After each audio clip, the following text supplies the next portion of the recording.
Welcome back to Unauthorized Opinions. I'm doing it too much, I think. I'm doing the impression too much these days. It never stops. We're always working. Interview with David Zucker. I couldn't believe he agreed to it, first of all, or his people, or whomever. I think it was a Brazilian lady. Great interview coming up here, and if you are like me, if you are me, or one of my friends, you'll love this interview. He's the guy that directed Airplane, the Naked Gun movies. I think Scary Movie 3, 4, and 5. At least the one, like, right after the Wayans brothers weren't doing it anymore. We talk about that. He did the Scary Movie with the 8 Mile parody in it, which is funny. It was still funny. Scary Movie 3 just not, I don't think, as good as the Wayans brothers. And we've got I think there's exclusives in this interview, guys. Exclusives about the South Park guys, who are apparently doing a new movie, so you can fast forward to that part. About Seth McFarlane and the Naked Gun movie that came out. I know he's talked about that. I'm not sure if there's anything else in there that we're missing, but he talked about that in there. He talked about the origins of BASEketball, which is hilarious, actually, if you know that movie. And he talks about what Matt Stone and Trey Parker were like on the set of BASEketball a little bit. So a lot of shit talking, a lot of very interesting movie stuff, maybe some exclusives. I don't think he cares if he's giving it away or not. He's awesome. He's hilarious. He made me laugh really hard. So you guys are really going to like that interview. What's been up with me lately is I met with some people in downtown Toronto, a lot of like-minded people. We did a couple podcasts there. Friend of the show, Lewis Brackpool, is down, so you'll see him in a couple episodes. We've got podcasts with lots of different people on the back burner. We are so far behind, but it's good to have content. It's good to be giving you content.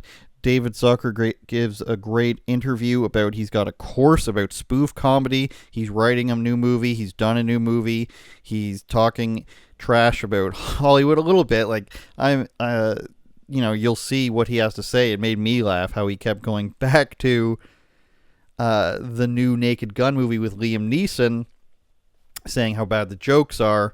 And he said that he's updating this type of comedy. He's advancing the genre so that it's not predictable. Like, if you were to think about these old movies, you'd say, well, that's not funny anymore. He seems to recognize the whole, puns from 1982 aren't going to hold up anymore, so he's trying to advance the genre, and he has me sold. And there's another sort of comedy game show he's working on, which I think is a hilarious idea, and that I think a lot of comedians will want to be a part of. So lots of good stuff there. We still hate PR agents. We still hate people who are stealing content on Twitter. David Zucker's PR person. Ever since I started talking about PR agents, I've had interactions with good ones from Aiden Buzzetti, who's the Bull Moose Project, and now David Zucker's PR person. Maybe it's only when they don't want to work with you. But there was one I can give an example of, a lady who works in the video game industry. They emailed me, of course, and said, we'd love to do an interview. I said, here are some questions I would ask about, DEI in video games, physical media, stuff like that. What do you know? We no longer have time for the interview. I went on the website after I'd emailed them back the first time and saw that they were hard into the DEI. Representation matters. You gotta have these certain races in video games. It's not weird at all. And what do you know? They suddenly don't have time. They didn't have time. We're gonna stop the impressions. Unauthorized Opinions, uopod.com. We're on Instagram, X, Rumble, Spotify, iHeartRadio, Apple Podcasts, X, YouTube, and Rumble. How many of those did I say twice? We don't know. Subscribe, like, and share for the culture. See you guys next time. David Zucker, thank you for joining me. It's a real pleasure of mine. I have to tell you from the onset that I grew up watching, the Airplane movies almost on repeat on television. I think I saw it directly on VHS a few times. VHS, dating both of us right now. Well, we only did the first Airplane. The second. I'm thinking of the Naked Gun movies in Airplane 1, right? But the Naked Gun, I can take responsibility for those. Right, that's what I meant. The first Airplane movie and the multiple Naked Gun movies. Except there again, well, I know you're not including the dreadful Naked Gun 4. No. But yeah. I wanted to ask you about that. I know I've seen interviews about that subject with you, but what I remember most fondly, even reading, all the movies you've done, just reading Naked Gun 33 and a third brings me back to my childhood. The name alone still makes me laugh to this day. And one of the things that I noticed in the promo video for your new, let's call it a class, a master class, or however you want to categorize that, on how to write these types of movies. How come people can't do this anymore? Is it just the era of comedy we are in? I can't remember the last time I saw someone do it successfully. So what are you going to teach people, and why can't they do it anymore? Well, it's not that they can't do it, but they don't know what they're doing. And you can be the best comic. It's like I watch Seinfeld and I watch Curb Your Enthusiasm, and I go, I mean, as great as I am, I can't do that. Those guys are experts at what they do. I really admire that. But and to do this kind of spoof, a Naked Gun style spoof, we have rules. And so that's what I'm teaching in my course, mastercrash.com, which is a free community. So I'm teaching like the 15 rules that we have. And the 15th rule is, of course, there are no rules, but there is a trick to it. And my brother Jerry and Jim Abrams and I evolved this style over 50 years. And it just doesn't happen overnight. And you can't, because you're successful in one thing, like Seth MacFarlane is very successful at Family Guy and Ted and all his movies. It doesn't mean he can do Naked Gun, but he thought he could, of course. So he's the one who made that. Tell us about it. I haven't seen it. Once I saw that the creator of the other movies said he didn't like it, I was like, well, there's got to be. Well, I can't say I didn't like it because I haven't seen it, and I don't intend on ever seing it. So what did they do to you? Jerry and Jim and I never saw Airplane 2. And people would ask us, we'd do a Q&A, and people would ask us, how come you never saw Airplane 2? Why wouldn't you see it? And Jim answered, well, if your daughter became a prostitute, would you go watch her work? So, it's like it's painful. It would be painful to sit through it. Somebody else doing our movie, and they don't know what they're doing. So it's frustrating, but I'm fine. I have a house. I have 2 wonderful kids and an ex-wife who loves me. I'm happy.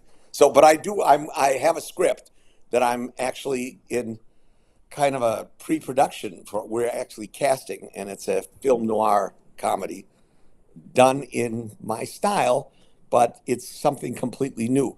We actually had a script ready to go, which we wrote on Spec. Pat Proft and Mike McManus and I. These guys I've worked with for years, and we know what we're doing. We know how to do the Naked Guns, and we took it into Paramount, and they liked it. And then Seth MacFarlane came in. So, we repurposed and retitled that script. It's actually not even set in an LA cop station. We don't want to do the same thing or copy what was done 30 years ago. So what we did was set it in Mission Impossible, Bond, Bourne Identity, international spy thriller. And it's the same humor, but it's fresh. It's, and we're not, and it would be a young, it would be Leslie Nielsen's son, Frank Drebin's son. Wow. But truly a son, a 30-something like Andy Samberg, not Liam Neeson. And Liam Neeson is a fine actor. He's Oscar quality, but it's like they tried to replace Leslie, which is kind of a, with blinders on. They're just copying what was done years ago. So that never works. So is the issue their legal issues, or did they? Paramount owns everything. Paramount, yeah, no, they have the right to do it, and it's they own the IP and the whole whatever you call it. So did Seth MacFarlane come in and just be like, "Let's do it this way"? Well, at a certain point, I read in the papers that Seth McFarlane had come in and he has taken it over. I'm excluded from it. I called him. He didn't return my calls, didn't Mm, refuse to meet with me. So I don't know. I don't know. I don't know what's going on, but that's Hollywood. When a big producer, big studio, big star come in, there's nothing I can do. for sure. I don't like that, especially given I would assume he grew up watching your movies as Oh yeah, well. he idolized Airplane, Naked Gun, Top Secret, and so he did call me after the movie was finished or the script was finished, and he wanted me to put the purpose of the call was he wanted me to sign on as executive producer and give it my blessing, Hmm. and but I had read the script and I couldn't do it, so. Uh, and so and so he spends 10 minutes just telling me how much he idolized Naked Gun, Airplane, Top Secret, basically all this stuff. And hard to get mad at a guy who keeps telling you what a genius you are. So, what can I do? I mean, they sincerely wanted to make a movie out of their love for the Naked Gun movies, but all I could think of was this is like one of these crazed psychotic killers who, as he's choking his victim, says, "I love you, so I must kill you." So did you believe him? Yes. Oh, sure. No, he was sincere. He loved.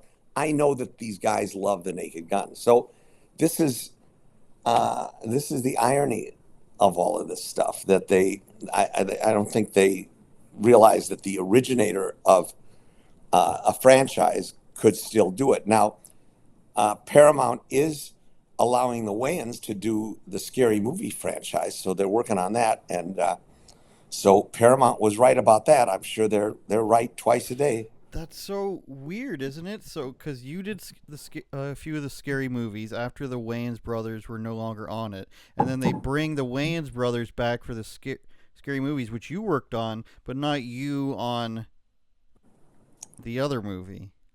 Well, I didn't originate the franchise. The Wayans originated it, and they did a great job of it. I think they're very funny. And Mm-hmm. Paramount went to them for oh no, not Paramount.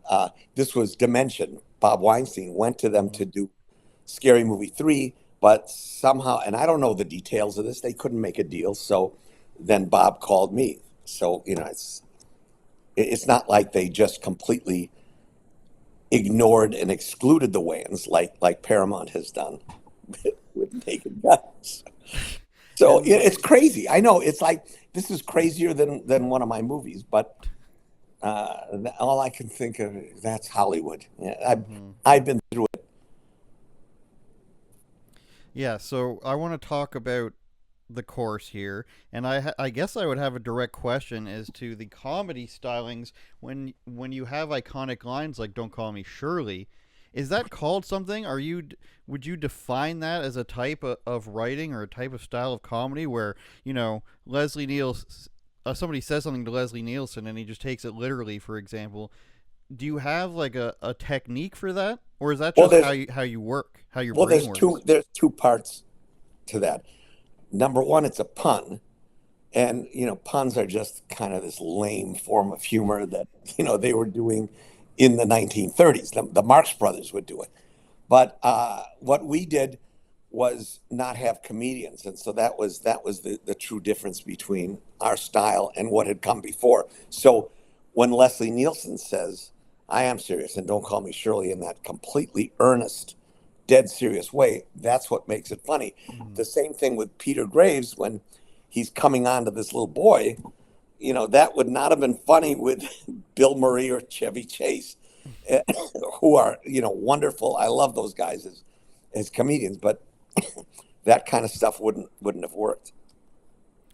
I just love it so much. I could sit here and ask you all day about these things. Something I do want to ask you about is maybe people don't ask you about basketball a lot, but as a young Andrew, I watched basketball a lot. I'm gonna say outright, I've watched basketball probably 20 times at least. At least I owned it on VHS.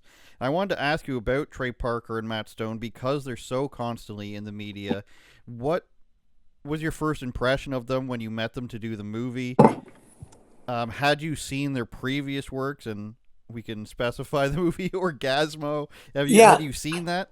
Well, yeah, I saw some of it, but they came to us when they were in the middle of their first season, I think, of South Park, or I may have met them after they had done that video, "The Spirit of Christmas," which was a VHS, and people would just pass it on and keep copying it.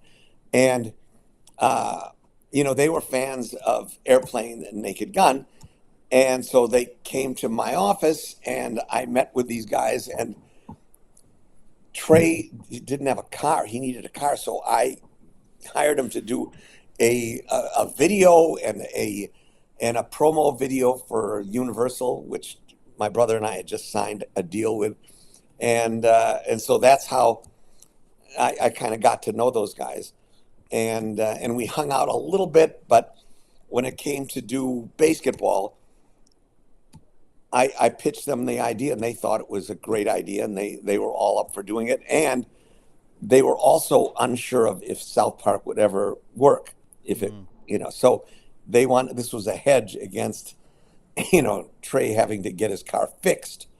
So, and he desperately needed the money. Of course, now I think they have enough money to buy cars.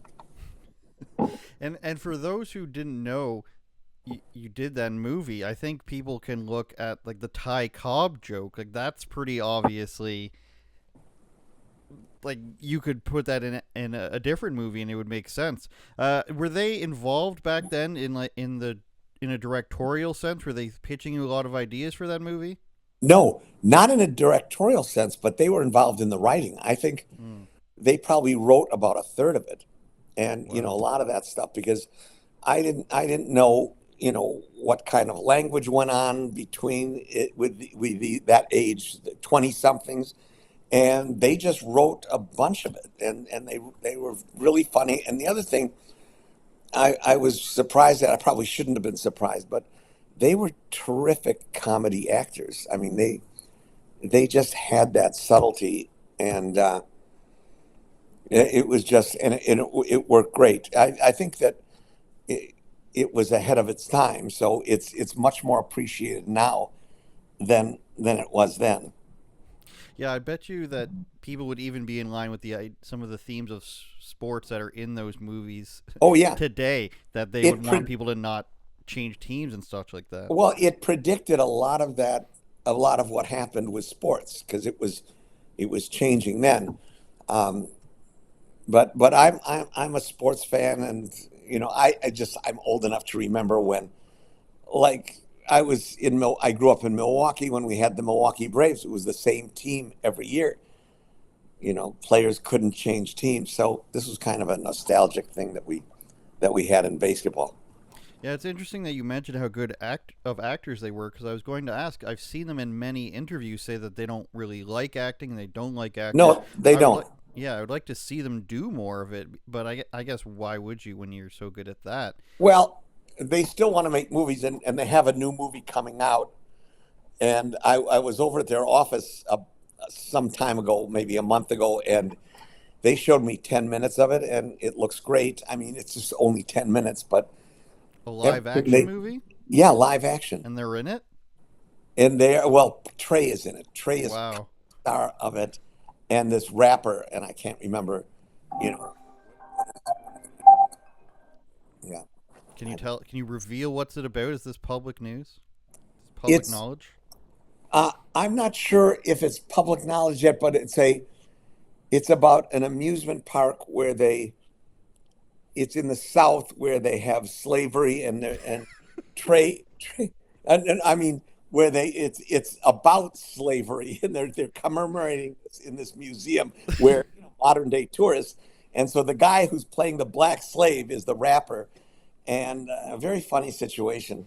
So, and I hope it does well. I mean, I hope all movie comedy does well because then we'll have a healthy theater business because you need that for comedy. You need that live audience to watch it. And so I've been touring a bunch of cities with Robert Hayes from Airplane. We show Airplane, we do a Q&A, and a lot of these people have seen Airplane before, but they've never seen it in an audience, Hmm. and people are just blown away. It's so great.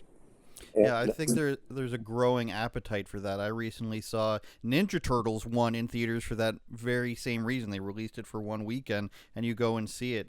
And that still holds up. I realized that the whole movie's just about Italians, so that was interesting. The yeah, Ninja Turtles. But I I've think never seen it, but I've been on the podcast of these guys of Robert Carradine, I think, and um, somebody and they have a podcast, and so I was on it. oh, that's interesting. I would But it have was they had it's called in the title of the podcast is something to do with Ninja Turtles. So let me ask you about the theater business then. Is there something that people can do to help bring it back? Because the more I see my age group going out and doing things, they're more open. Everybody seems more open to going out and experiencing things like this again. But I just read today that AMC took a shot, and they're not doing so well. For example, is there something that they're doing wrong? Was it just because people got used to not going due to COVID? What's your take on that?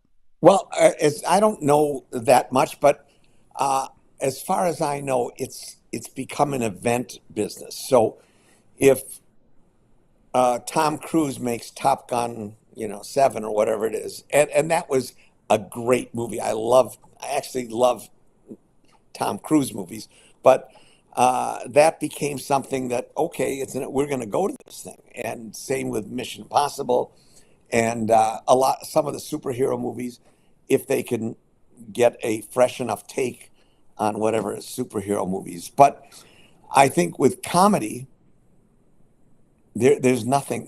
Nobody can do comedy. But what I'm telling you is, I can do it. But I feel like I'm the guy waving my arms in the end zone. I'm open, and the quarterback doesn't see me. But I think that I'm making progress in getting Star of Malta made, which that's going to be totally original, and that could get people coming back to the theaters. Is that the film noir one? That's the film noir. Yeah, it's a low budget. It's like from 11 to 15 million dollars, which is 10 cents in today's Hollywood. So it's really under the radar. And then we repurposed our Naked Gun 4 script, which is international spy thriller spoof, and we're calling that counterintelligence, spelled with one L and a J. So with that, and that's a little higher budget. So if I will eventually get all these made because I always have. So tell us more about the course, because I think this is interesting, because I do think, most comedies these days are absolutely awful. I can't remember the last one I saw in theaters. I'm open to going to the theaters. It's just very few of them have. I'm like you. I think Tom Cruise movies are good. I've watched all the last few Mission Impossibles. I Yeah. watched the last Top Gun. What are they not getting? Aside from what Well, you're able to teach them, what are they not getting in these movies? you have to divide, Tom Cruise movies and superhero movies and all these franchises from movie comedy. It's dangerous because you do a comedy that's not funny, you can't hide. In a drama, you could do a bad drama, and people will leave the theater and probably thinking that sucked, but not it won't be obvious while you're Hmm. watching the movie. But in comedy, like you go to Naked Gun 4 and it's just not funny. People, it's embarrassing. So that must have been excruciating to sit through. But that's, I think, the reason why we did my comedy course was to kind of teach the 15 rules. And the 15 rules, that's only concerning jokes. There's a lot more that goes into making a movie. making a successful movie, like structure, character, all that stuff, which is just as important as the jokes. Like Top Secret, probably had the best jokes we've ever written in it, but we didn't have I don't think we had the necessary character arc for Val Kilmer that we should have. So it really made a difference. And so we kind of learned from that. Then we did Ruthless People with Dale Launer, who's, a really excellent writer and, knows how to write. And I think we kind of learned a little bit from that.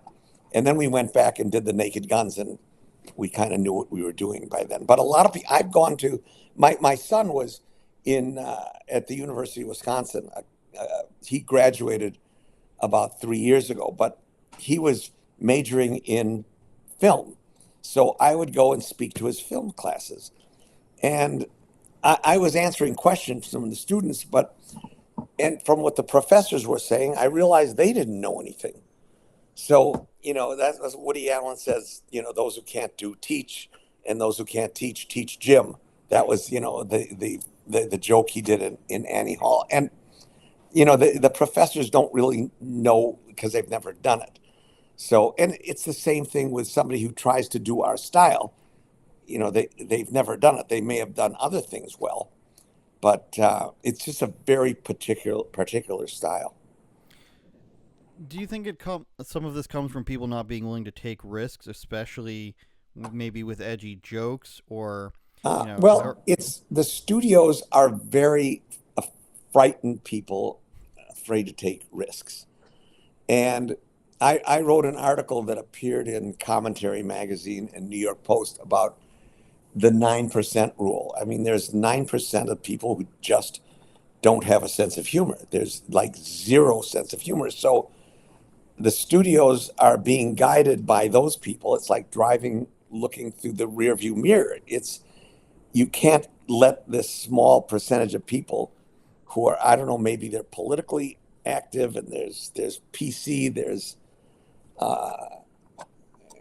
cancel culture, and I think the studio executives are sensitive to that, and so there are jokes in the Naked Gun, which and Bob Hayes and I have been showing these to live audiences. I mean, as recently as a week ago, we were in Denver, and people laugh at everything. So audiences, regular humans, are fine, but I think the studio executives are frightened. So that's why, for instance, I hate to cite Naked Gun 4 again, but they go with the safe thing. Seth MacFarlane's a hugely successful producer. Liam Neeson is a big star, and because he was funny on some Saturday Night Live episodes, and that's a whole different thing. It's another thing I teach in my course. Just that doesn't mean that you're Leslie Nielsen. So it's called a black hole. No comedy escapes. But I don't even want to get into that. It's complicated, and you have to figure it out. I would love to know what Jerry Seinfeld and Larry David know about. I'm sure they have a lot of secrets about how to do not just a good sitcom, but a classic, brilliant sitcom. when I think about the movie you're going to come out with, and the idea that there's going to be another Spaceballs they're talking about, and Yeah, that's a bad idea. oh, tell me more, Mr. Well, Zucker. Spaceballs, uh, Spaceballs when it came out, I mean, a lot of people love it. So I can't, I don't have any opinion about that and people's judgment, but it was kind of an attempt to copy Airplane. And, comedians were used, and it was like, all I remember from Spaceballs is one character says, they're going to comb the desert, and there's a big comb. Uh, I don't think we would have done a joke like that even in 1982 when we did Police Squad. And then there was a TV series called Angie Tribeca, and they tried to do Police Squad again. But, you know, stuff moves on. You can't go, but you can't do stuff that's 10, 20 years old. And puns were fresh in 1982. and in 1980. We did fewer in the Naked Guns, but you have to stay fresh. And in Naked Gun 4, and I only know this from the trailer, but I think Pam Anderson walks into Liam Neeson's office Oh God. and he says, "Take a chair." Well, what do you think they do? Picked up the chair. Yeah, she picks it. So it's like, this is, this is just, I mean, we do stupid, but this is stupid without any redeeming humor. So what are you changing then for your new movie? What type Well, of like angle are you going at with? Yeah. we're still, what we do is parody anything that's taken seriously. And so film noir was perfect. I mean, excuse me, Airplane was film noir because it was a spoof on a movie called Zero Hour, which is a 1957 black and white movie, same plot. And so Star of Malta is a takeoff on a movie called Detour, which is a classic film noir movie, but it was such a low budget that I don't think they had enough money to finish it. So it kind of ends after the second act, and it's like it's a not a good movie, but there are elements of it which are wonderful, and we took and then we added Hamburger Helper to that to make an entire plot and a good love story and happy ending, which you need. And so, but it's as different from the Naked Gun style spoof or Airplane as Annie Hall was from Bananas. So it's spoof 2.0. I mean, So you think you're advancing the genre then? You're I'm changing actually it. advancing the genre, yeah, and not again, not trying to go back and copy anything I did. It's like it's a new thing, and I'm very excited about it. I think this is going to be good. How do you feel about Soul Plane then? Well, I never saw it. Was No, Kevin Hart in that? I don't know. I've never seen a full one because Oh, it I never it was saw it. just But obviously a black version of Airplane, yeah, but and I'm actually not a film buff, and I don't go to see every movie. Seven people have to say a movie's good before I'll even sit in my living room and watch it. Because I don't, some of my friends have movie nights here at my house, and I don't like to go because I'll just leave, after 20 minutes. that is my rule too. You get 20 minutes to impress me in the movie, and Right. or else It I'm turning it better off. be, yeah. And that's, when we write something, it can't be predictable. Once things get predictable, the audience leaves. And so, I mean, Star Malta script is what they call a page turner. That's like you cannot predict what happens next. You can't predict the ending. So that's a wonderful project. I'm really looking forward to.